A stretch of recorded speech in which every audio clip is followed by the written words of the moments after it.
Think about it. तपाईले एउटा exam दिनुभयो and what happened was तपाई त्यो एक्जाममा फेल हुनुभयो. तपाईले अर्को एक्जाम दिनुभयो र अर्को एक्जाममा पनि तपाई फेल हुनुभयो. तपाईले फेरि अर्को एक्जाम दिनुभयो र अर्को एक्जाममा तपाई फेल हुनुभयो. Now probably what's going to happen is probably you are going to draw a conclusion in your head कि I'm a failure. Or maybe the conclusion in your head is I can never pass an examination of this subject. तपाईले एउटा exam दिनुभयो, think about it. तपाईले एउटा exam दिनुभयो, तपाई cheat गरेर pass हुनुभयो. तपाईले अर्को एक्जाम दिनुभयो, तपाई फेरि चीट गरेर पास हुनुभयो. तपाईले अर्को एक्जाम दिनुभयो, फेरि तपाई चीट गरेर पास हुनुभयो. Now probably you are going to draw a conclusion in your head कि I can pass an examination only when I get to cheat. तपाईले एकचोटी भिजा अप्लाई गर्नुभयो, रिजेक्सन. तपाईले अर्कोचोटी फेरि भिजा अप्लाई गर्नुभयो, रिजेक्सन. तपाईले तेस्रोचोटी फेरि भिजा अप्लाई गर्नुभयो, rejection. Now probably you are going to draw a conclusion in your head कि I can never get to travel other countries. I never get what I dream about. यदि तपाईले Tuesday मात्रै apply गर्नुभएको थियो र visa reject भएको छ भनेपछि maybe the conclusion in your head is तपाईले ट्युसडे अप्लाई गर्नुभयो भने the visa gets rejected. Or maybe the conclusion in your head is it is tough to be a Nepali citizen, or it is very unfair when you are born in this country. You see, there can be a lot of conclusions which you can draw in your head, isn't it? Now think about it कि तपाईले एकजनालाई गएर propose गर्नुभयो, rejection. The answer is no. अर्को व्यक्तिसँग तपाईलाई फेरि माया प्रीति गाँस्यो, तपाई जानुभयो, त्यो व्यक्तिलाई तपाईले प्रपोज गर्नुभयो, rejection. The answer is no. अर्को व्यक्तिसँग फेरि तपाईलाई क्रस पर्यो, अर्को व्यक्तिलाई गएर फेरि तपाईले प्रपोज गर्नुभयो, rejection. The answer is no. And probably the conclusion you are going to draw in your head is probably I'll never get to be in relationship. Maybe the conclusion which you draw is I'm an unlucky person. Probably the conclusion which you get is no one says yes to me. मलाई कसैले पनि yes भन्दैन यार. Probably the conclusion is there is no one who is designed for me. Now probably what's going to happen is जब तपाईले त्यो conclusion draw गरिसक्नु भयो, probably अब के हुन्छ, तपाईले तीनचोटि तपाईले प्रपोज गर्नुभयो, you got rejection, and probably what's going to happen is अब चौथोचोटि तपाईलाई कोहीसँग लभ पर्यो भनेपछि लभमा तपाई पर्न साथै you will have this fear in your head कि probably I am going to get rejected once again. Why? Because you have the belief system कि no one says yes to you. My dear friends, the conclusions that we draw on our life become our belief system.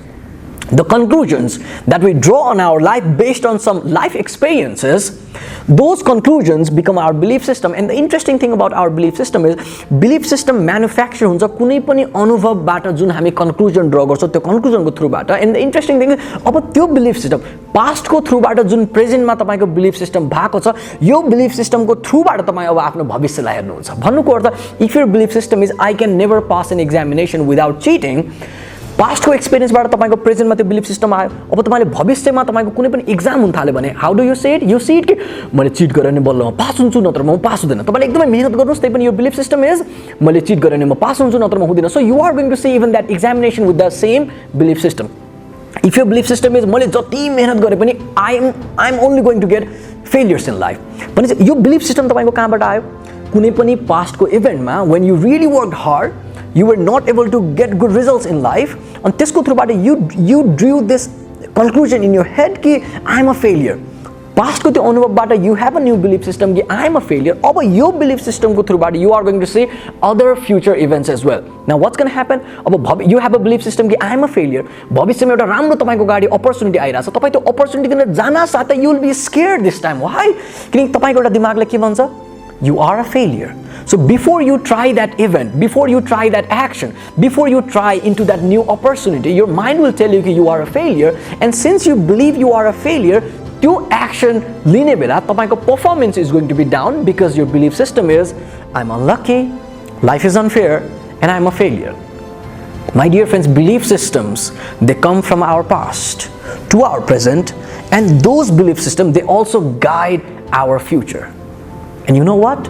जति पनि तपाईको belief system छ, जति पनि तपाईको लाइफमा conclusions छ, first of all let us understand this कि we all have a lot of conclusions in life, isn't it? तपाईको conclusion छ, हरेक व्यक्तिहरुलाई भेट्न साथ you draw conclusion. यो मान्छे यस्तो, यो मान्छे यस्तो, यो कुरा यस्तो, यो कुरा त्यस्तो. You have tons of conclusions, and we make lot of conclusions every single day. You have lot of conclusions in your life, isn't it? The interesting thing is not necessarily all of those conclusions they are true, isn't it? Some of those conclusions probably they are true, some of those conclusions probably they are false. सबै conclusion सही हो भन्ने छ र तपाईको लागि त्यो conclusion सही हो but not necessarily those conclusions are true if you believe कि I am a failure that conclusion may be true for you but not necessarily that is a fact isn't it लाइफको एउटा दुईटा तीनटा इभेन्टबाट जुन तपाईले अनुभव ड्र गर्नुभएको छ जुन तपाईले कन्क्लुजन ड्र गर्नुभएको छ not necessarily that defines the destiny of your life maybe your life is something more as well isn't it yeah जति पनि तपाईले कन्क्लुजन ड्र गर्नुभएको छ लाइफको इभेन्टहरूको थ्रुबाट maybe it was true on those condition या maybe it was true at that frame of time but maybe your condition of life had changed maybe the timing of your life had changed तर त्यो कन्डिसनमा हामीले जुन conclusion draw गरेका थियौं we start to see whole of our life with the same belief system and it may not be true isn't it my dear friends and the second thing that we have to notice is तपाईको जति पनि कन्क्लुजनहरु छन् तपाईको दिमागमा जति पनि तपाईको belief सिस्टमहरु छन् त्यो मध्ये कतिको बिलिफ सिस्टमहरु तपाईको लागि हेल्दी हो तर कतिको त्यो बिलिफ सिस्टम तपाईको अनहेल्दी हो त भन्नाले कतिवटा तपाईको बिलिफ सिस्टमले तपाईलाई लाइफमा हेल्प गरिरहेको छ र कतिवटा तपाईको बिलिफ सिस्टमले तपाईलाई हेल्प वास्तवमा गरिरहेको छैन a lot of belief systems on our life they are not helping us to move ahead and what we have to do as a wise person is त्यो belief system जुन belief system ले वास्तवमा मेरो लाइफलाई push गरिरहेको छैन वास्तवमा मेरो लाइफलाई support गरिरहेको छैन we have to be able to identify and delete and shake those belief system now it may be quite confusing for you let me make it much more clear now also हामीले जति पनि कुरा गर्यौं यो कुरा हामीले के को बारेमा कुरा गरिरहेछौं हाम्रो दिमागमा कसरी बिलिफ सिस्टम सेट हुन्छ and we have talked about one of the first way जसको थ्रुबाट बिलिफ सिस्टम हाम्रो दिमागमा सेट हुन्छ which is conclusion I mean event भयो event को तपाईले conclusion draw गर्नुभयो and you start believing that you create a new perception you create a belief system in your head that is one of the first way through which belief systems they get manufactured on our head now there is a second way जसको थ्रुबाट belief systems they get manufactured on our head and the second way is through repetition of certain idea कुनै पनि idea कुनै पनि statement यदि निरन्तर रूपमा हाम्रो दिमागमा रिपिट भएको छ निरन्तर रूपमा हामी बच्चा भएको बेलादेखि हामीलाई त्यो कुरा भनिएको छ निरन्तर रूपमा हामीले त्यो कुरा देखेका छौं भनेपछि now what happens is we start believing those things even though those things are false त्यो कुराहरु सत्य नभए तापनि we start believing those things जस्तो सानैदेखि हामीलाई निरन्तर रूपमा भनेको कुरा के हो त एउटा कुरा जुन सानैदेखि हामीलाई भनिएको छ that is पढाइमा मेहनत गर्नुपर्छ पढाइमा मेहनत गर्नुपर्छ हाम्रो आमा बुवाले हाम्रो रिलेटिभ्सहरुले हामीलाई निरन्तर रूपमा भने कि पढाइमा मेहनत गर्नुपर्छ तपाई अर्को रिलेटिभको घर जानुभयो रिलेटिभको घर जानसाथ तपाईलाई त्यहाँनिर सोध्यो कि बाबु तिम्रो पढाइ कस्तो भइराछ होमवर्क तिमीले गर्यौ तिमी फर्स्ट भइराछौ सेकेन्ड भइराछौ तिम्रो स्कोर कस्तो आइराछ तिम्रो र्यांकिङ कस्तो आइराछ सो तपाई जहाँ पनि जानुहुन्छ दे टक्ड अबाउट तिम्रो पढाइमा कस्तो भइराको छ या पढाइमा बाबु मेहनत गर्नुपर्छ है बाबु तिमीले फुटबल खेल्यौ क्रिकेट खेल्यौ तर पढाइमा मेहनत गर्नुपर्छ है नाउ यु आर टोल्ड पढाइमा मेहनत गर्नुपर्छ यति चोटी कि यु स्टार्ट बिलिभिङ कि पढाइमा एक्चुअली मेहनत गर्नुपर्छ now if we think about it deeply पढाइमा मेहनत नगरिकन सक्सेसफुल भएका व्यक्ति छन् ट्रू अर फल्स ट्रू पढ्दै नपढिकन पनि एकदम high level of achievement popularity money prestige पाएका व्यक्तिहरु छन् ट्रू अर फल्स ट्रू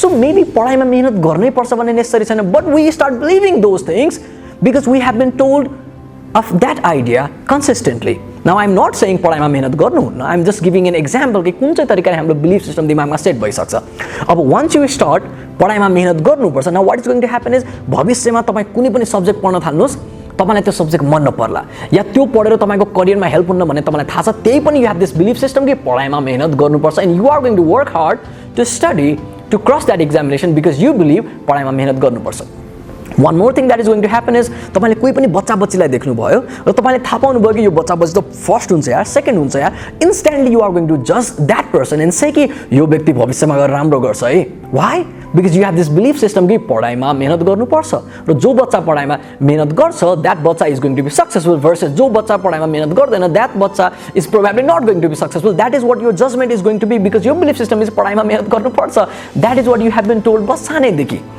सानैदेखि हामीलाई अर्को निरन्तर रूपमा भनिएको कुरा केटा भएपछि यस्तो गर्नुपर्छ केटी भएपछि यस्तो गर्नुपर्छ isn't it केटा भएपछि रुनु हुन्न केटी भएपछि बिहे गर्न साथ रुनु पर्छ केटा भएपछि जागिर खानुपर्छ केटी भएपछि यो उमेरमा बिहे गर्नुपर्छ lot of those things we have those gender roles divided by our society कि केटाले यस्तो काम गर्ने केटीले यस्तो काम गर्ने अनि सानैदेखि हामीलाई त्यो कुरा भनिएको कारणले गर्दा what happens is my dear friends we start seeing the world from the same belief system कि केटाले यही गर्नुपर्छ केटीले त्यही कुरा गर्नुपर्छ now not necessarily true isn't it कतिजना केटाहरु केटाले गर्नुपर्ने काम they don't want to do it कतिजना फिमेलहरु फिमेलले गर्नुपर्ने so called फिमेलले गर्नुपर्ने काम they don't want to do it so those things may not always be true but we start believing those things to be true because we have heard those things consistently in our life my dear friends we talked about दुईटा तरिका जसको थ्रुबाट we get belief systems on our head पहिलो अनुभव भयो, अनुभवबाट तपाईले conclusion draw गर्नुभयो, you start believing that it may be true or it may be false, but you started believing that. Second process is तपाईलाई सानैदेखि जुन अनुभव दियो, जुन कुरा तपाईलाई भनियो, even though those things are true or false, you started believing those things and you started making those things as your reality. My dear friends, probably we are in jail. We are in some kind of prison. We are in mental prison. But the problem is, many of us, we do not even know कि we are in jail भनेर. हामीलाई थाहा पनि छैन कि हाम्रो belief system को केजमा हामीहरू छौँ. तपाईको यो बिलिफ सिस्टम हो भने यही भित्र तपाईले डान्स गर्ने हो कि तपाईको बिलिफ सिस्टमलाई तपाईले ठुलो बनाउनु भयो भने ठुलो बिलिफ सिस्टम भित्र हामीहरूको दिमाग डान्स गर्ने हो. But we do not even know that. So the first step is we have to know that we are inside our belief system. And in the second step, we have to start challenging our belief systems which are not true in our life. My dear friends, challenge what you believe in, challenge what you feel, challenge what you see, challenge what you understand, and challenge what you conclude. Challenge what you conclude before you are concluding that thing. And sometimes challenge what you conclude even after you have concluded that thing. That is how we can get closer to our truer self. That is how we can get closer to our wise version. So I'm going to give you ending one of the beautiful technique to challenge our belief systems taki we can get closer to the truer and more authentic version of ourselves. The technique is asking questions to your belief system. As for example, yadi tapaiko belief system is he is my best friend, she is my best friend. Now this belief system is fine. Maybe it is helping you, maybe it is not helping you, or maybe it is true or maybe it is false, isn't it? So त्यो अवस्थामा we have to challenge this belief system by asking कि he is my best friend, she is my best friend. Are you sure? Am I sure? From when did I start believing this? What makes me believe that? ये तपाईको belief system is I am depressed. Maybe you can ask yourself कि is it true? Am I right? Am I really depressed? From when did I start believing this thing? Is it really the reality of my life? Is there a possibility that I'm not depressed? Now, if your belief system is no one likes me, maybe you can ask yourself, is it really true? From when did I start believing this? Who gave me this belief system? Is it really true that no one in the world likes me? Now, if your belief system is I tried everything but nothing could happen in my life, maybe you can ask that belief system, did I really try everything in my life? Is it true that I tried everything? Is it true that म मात्र एकदम unlucky हो? From when did I start believing these things? What makes me believe that? Is it really true? If your belief system is I'm unhappy, ask yourself, am I really unhappy? Has there been a moment that I have been happy in my life? What is making me believe that I'm not really happy? My dear friends, तपाईको belief system जुन पनि छ, यस्तो खालको प्रश्न सोधेर we can shake those belief system. यस्तो खालको प्रश्न सोधेर we can challenge those belief systems. Now what happens? यसरी challenge गर्ने क्रममा तपाईको जुन मान्यता छ, जुन तपाईको belief system छ, if it is not the right belief system, what will happen? The belief system they will break down, and you will get closer to a better belief system, and you will get closer to the truth of life. You will get closer to actually the thing which you truly want to believe in. You can get closer to literally your higher self, and you can get closer to the truth which you would like to have for yourself. So the first thing is we got to know that we are in this prison of our belief system. In the second step, we have to start identifying के हो त मेरो conclusions हरु life मा, के हो त मेरो जीवनको belief systems हरु. We got to start identifying that. Third step मा we have to ask ourselves यो मेरो लागि helpful छ कि छैन? यो मेरो लागि इम्पोर्टेन्ट हो कि होइन? म कहाँबाट यो विश्वास गर्न थाले? Is it true for me or is it false? म false गीतमा नाचिरहेको हो कि म एकदमै right खालको songमा नाचिरहेको छु त? We have to identify it. अनि fourth stepमा we can have powerful belief system, the kind of belief system, the kind of sochai, the kind of conclusion which is our best friend and which literally helps us to be the best of who we possibly can be. Know it, challenge it, and create something better for yourself. I wish you all the very best. Identify your belief system. It's a wonderful journey to walk into. All the very best. I'll see you again. Sunshine.